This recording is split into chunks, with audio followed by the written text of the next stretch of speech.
Betrayal, I learned, doesn't always arrive with shouting. Sometimes it comes in a room full of strangers, quiet enough to steal your breath. My mother stood in the courtroom, tears sliding down as if on schedule. "We gave you every opportunity," she said, voice cracking just right, "and you threw it away." My father didn't challenge her. He only nodded once. My brother stared straight ahead, counting my losses. Beside me, my attorney sat calm, files stacked.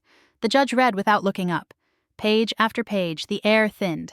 Then he stopped, set the papers down, and fixed his eyes on me. The room leaned in, waiting. People think that's where my story starts. It isn't. It's where it surfaced.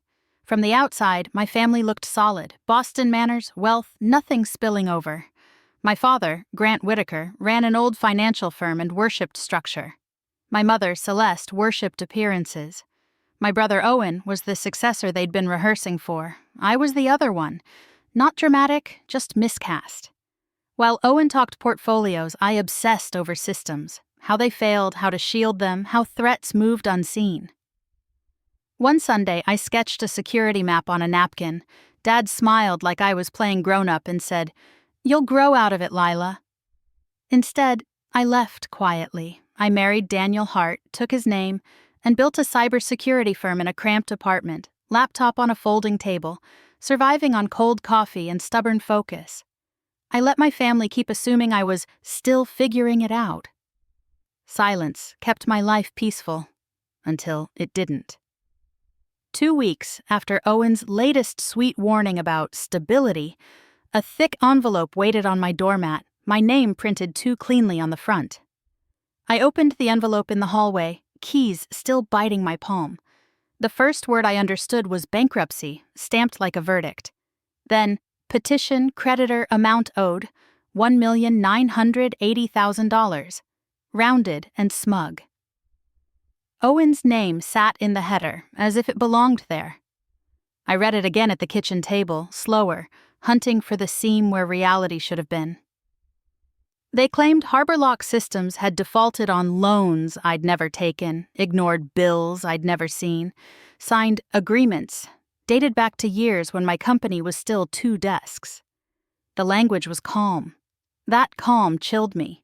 It felt like polite murder. Daniel saw my face and didn't ask for the story first. He just sat across from me, steady, like an anchor dropped.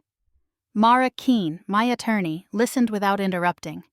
When I finished, she said, "They're not trying to win on facts. They're trying to make noise, freeze accounts, scare clients, force you to spend months proving you exist." "So they know it's fake?"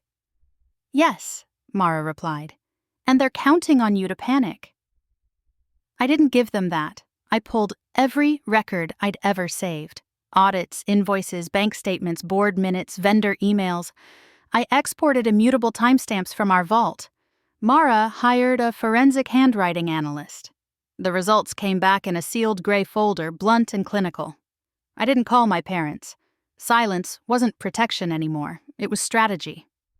A trade magazine ran a short profile on HarborLock's growth after we stopped a breach at a regional hospital. My name appeared anyway, small but undeniable. On the morning of the hearing, I wore a plain suit, tucked Mara's gray folder under my arm, and walked into the courthouse without looking for their faces. The courtroom felt cold in a way heat couldn't fix. Mara and I sat at the defense table while the clerk folded my name, Lila Hart, into the record.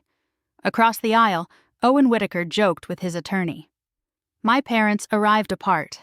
Celeste wore black. Grant kept his eyes forward. Owen's lawyer called HarborLock unstable and poorly managed, warning about creditors. Then my mother stood, tears ready, and said we'd been given every opportunity and thrown it away. My father nodded once. Owen didn't look at me.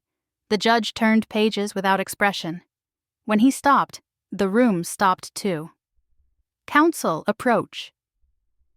At the bench, Owen's attorney leaned in fast. Mara moved like she had all day. Back in his chair, the judge said, "I've seen this company mentioned in the news last week.